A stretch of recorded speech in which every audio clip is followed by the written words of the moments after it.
अतिक्रमण कर रहा हूं उनके बोलने के नंबर। एक बार जोरदार तालियां सोमनाथ जी के लिए हो जाइए आप लोग। साथियों और दोस्तों,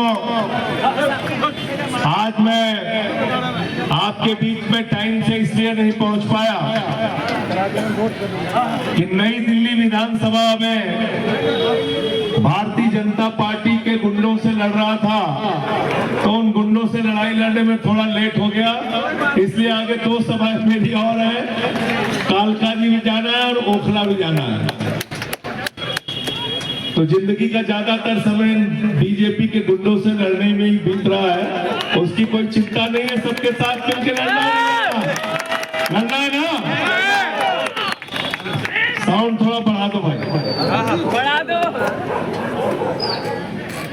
साथियों और दोस्तों, 5 फरवरी को आपका वोट देने के लिए आपको जाना है, और जब आप अपना वोट देने के लिए जाना तो याद रखना कि बड़ी शहादतों के बाद ये वोट देने का अधिकार आपको मिला है। शहीद आजम भगत सिंह की कुर्बानी से, शहीद सुखदेव की कुर्बानी से, शहीद राजगुरु की कुर्बानी से, शहीद अशफाकुल्लाह की कुर्बानी से, उनके बलिदान से जब ये देश आजाद हुआ तब ये वोट देने का अधिकार आपको मिला।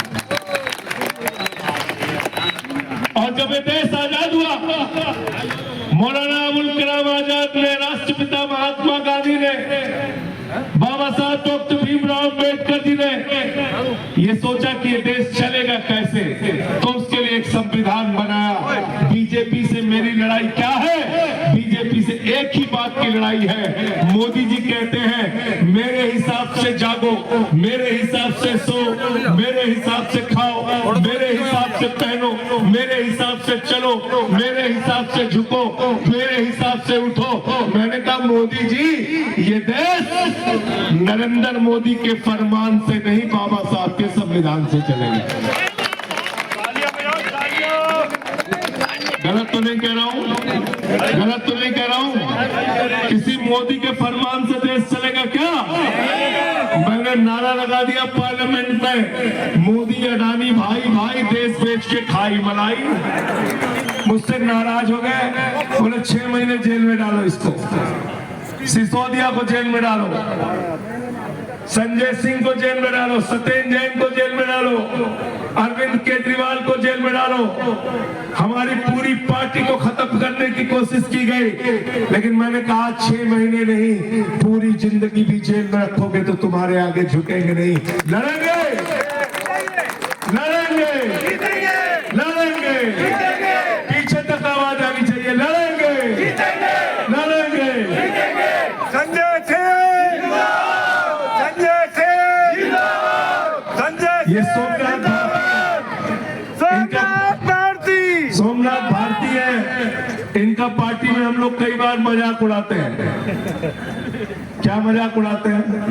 हम कहते हैं 24 घंटे के विधायक है, सोते समय भी विधायक रहते हैं।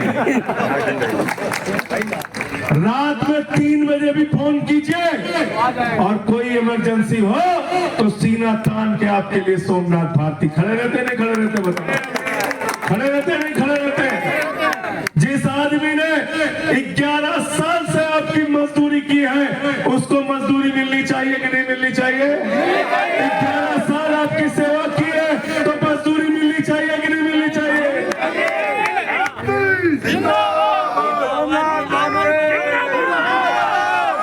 ये आदमी है जो आपके बच्चों की पढ़ाई के लिए काम कर रहे हैं, दवाई के लिए काम कर रहे हैं, मोहल्ला क्लिनिक के लिए काम कर रहे हैं, इलाज के लिए काम कर रहे हैं, अस्पताल के लिए काम कर रहे हैं, पार्क के लिए काम कर रहे हैं, सड़कों के लिए काम कर रहे हैं। और भाजपाई जब आते हैं तो एक के बाद एक गाली, एक के बाद एक गाली।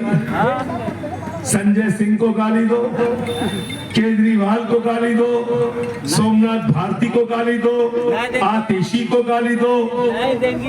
तो मैंने मोदी जी के लिए एक पुरानी फिल्म का डायलॉग बना दिया है कि मोदी ने गालीबाजों की फौज बना रखी है। गालीबाजों की फौज बना रखी है। खाली गाली देना आता है इन लोगों को, सिर्फ झगड़ा कराना आता है। का मुसलमान से झगड़ा कराओ, हिंदू का सिख से झगड़ा कराओ, हिंदू का ईसाई से झगड़ा कराओ, फिर हिंदू का हिंदू से झगड़ा कराओ, जाट का गैर जाट से झगड़ा कराओ, मराठा का गैर मराठा से झगड़ा कराओ, किसान का पुलिस के जवान से झगड़ा कराओ, पुलिस के जवान का पहलवान से झगड़ा कराओ। तो मैंने मोदी जी से कहा अपनी पार्टी का नाम बदल लो, इसका नाम बदल के भारतीय झगड़ा पार्टी कर दो। गलत तो नहीं कह रहा हूं। मोदी जी को दो काम आता है उनकी पार्टी को, झगड़ा कराना और झूठ बोल रहा। बड़का झूठा इतने कॉन्फिडेंस से मोदी जी झूठ बोलते हैं, उतने कॉन्फिडेंस से आप लोग सच भी नहीं बोल सकते। इतने कॉन्फिडेंस से झूठ बोलते हैं, इतने कॉन्फिडेंस से झूठ बोलते। क्या बोला उन्होंने? बोले नौजवानों वोट दे दो, 2 करोड़ नौकरी हर साल देंगे।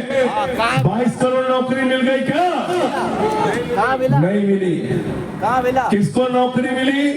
अमित शाह का लड़का जो मोदी का भतीजा है, वो बीसीसीआई का चेयरमैन बन के घूम रहा है, जिसको बल्ला पकड़ना नहीं आता, और हमारे आपके घर के लड़के दर दर की ठोकरें खा रहे हैं, लाठियां खा रहे हैं।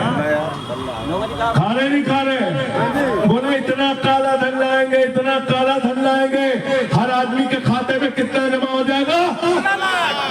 5 पैसे भी नहीं आए। जो घर में बचाया था माताओं बहनों ने अपने पति से छिपा के 1500 की नोट रखी थी, बेटी की शादी में पैसा काम आएगा, मोदी जी ने कहा माताओं बहनों यही तो काला धन है, लाइन में लग के इसको जमा कर दो। नोटबंदी करके वो भी जमा करा दिया। कराया नहीं कराया? कराया ना, कराया। कोई काम की बात नहीं करते। हमारे यहाँ यूपी में गए चुनाव प्रचार करने, जानते होंगे हमारे सपा के नेता, वहां मोदी जी ने कहा चिंता मत करना, गोबर से हम आपको रोजगार दे देंगे। हमने कहा तुम्हारे दिमाग में गोबर फंसा हुआ है, तुम और क्या कर सकते हो? फिर कहने लगे गांव गांव में कब्रिस्तान है तो शमशान होना चाहिए कि नहीं होना चाहिए? मैंने कहा नरेंद्र मोदी जी, दिल्ली के लोगों को शमशान नहीं चाहिए, अपने बच्चों के लिए अच्छे स्कूल चाहिए, अस्पताल चाहिए, मोहल्ला क्लिनिक चाहिए। अच्छा एक बार ईमानदारी से बताना, मेरा चेहरा देख के नहीं, सोमनाथ भारती का चेहरा देख के नहीं, एक बार बेटा शांत हो, एक बात ईमानदारी से बताना, दिल्ली में सरकार किसकी बन रही भाई? आवाज नहीं आई, जोर से बोलिए, दोनों हाथ उठा के बताइए, दोनों हाथ उठना चाहिए। मुख्यमंत्री कौन बन रहा है? मुख्यमंत्री कौन बन रहा है?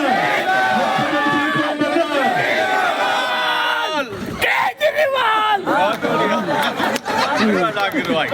संजय मुख्यमंत्री कौन बन रहा है? तो केजरीवाल की सरकार में विधायक किसका होना चाहिए? किसका होना चाहिए? दूसरी बात मुझे आप बताओ, ईमानदारी से बताना, मेरा चेहरा देख के नहीं। अगर दिल्ली में कोई वोट कांग्रेस को चला जाए, बहुत मेहनत कर ले लोग, तो कांग्रेस की सरकार बन रही है क्या? 1-2 विधायक भी आ रहे हैं क्या? तो कांग्रेस को वोट देने का मतलब वोट बर्बाद करना हुआ कि नहीं हुआ? बर्बाद करना हुआ कि नहीं हुआ? कांग्रेस को वोट देके अपना वोट बर्बाद करना है क्या? अब तीसरी पार्टी बनी भारतीय जनता पार्टी। बीजेपी वाले आपको फ्री बिजली दे सकते हैं क्या? फ्री पानी दे सकते हैं क्या? फ्री बस की यात्रा दे सकते हैं क्या? बुजुर्गों की तीर्थ यात्रा फ्री करा सकते हैं क्या?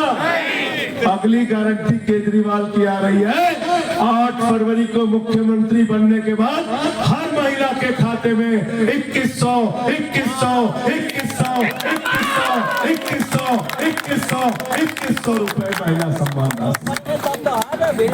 लेना नहीं लेना बताओ? संजीवनी स्कीम 60 साल के ऊपर के बुजुर्गों के लिए 1 लाख हो या 50 लाख, पूरा का पूरा इलाज फ्री।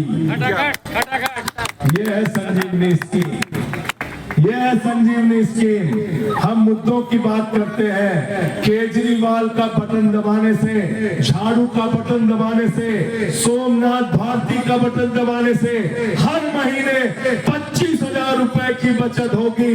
और महिला स्कीम आने से अगर 5 महिलाएं एक घर में है तो 10,500 रुपए आएगा, 35,000 रुपए की बचत होगी। मैं आपसे कहने के लिए आया हूँ, झाड़ू का बटन दबाओगे 35,000 रुपए बचाओगे, और गलती से कमल वाला या कांग्रेस वाला बटन दब गया तो 35,000 का नुकसान हो गया। हो जाएगा। अंतिम में एक बात कह के अपनी बात को खत्म करूंगा, क्योंकि सोमनाथ जी को सुन के आपको जाना है। ये वचन दीजिए, सोमनाथ भारती को सुन के जाइएगा आप लोग, तैयार है ना? तो क्या हुआ, क्या हुआ? अभी हमारे यहाँ से योगी बाबा आ गए थे। बहुत दुखद घटना हुई प्रयागराज में, ऐसा नहीं होना चाहिए था। श्रद्धालुओं की जान चली गई इसमें। उनको वहां इंतजाम देखना चाहिए था, वो दिल्ली में चुनाव प्रचार कर रहे थे। हमसे मीडिया वालों ने कहा योगी बाबा आए हैं। मैंने कहा क्या हुआ? कहने लगे जहां भाषण दे रहे थे वहां नीचे लिखा हुआ था बटोगे तो कटोगे। मैंने कहा दिल्ली वालों ने नारा बदल दिया है। दिल्ली में हिंदू, मुसलमान, सिख, ईसाई, अगड़ा, पिछड़ा, दलित, सवर्ण, रिक्शा वाला, ऑटो वाला, झुग्गी वाला, आम आदमी सब मिल के नारा लगा रहे हैं, न बटिए न कटिए, मिल के बीजेपी को रपटिए।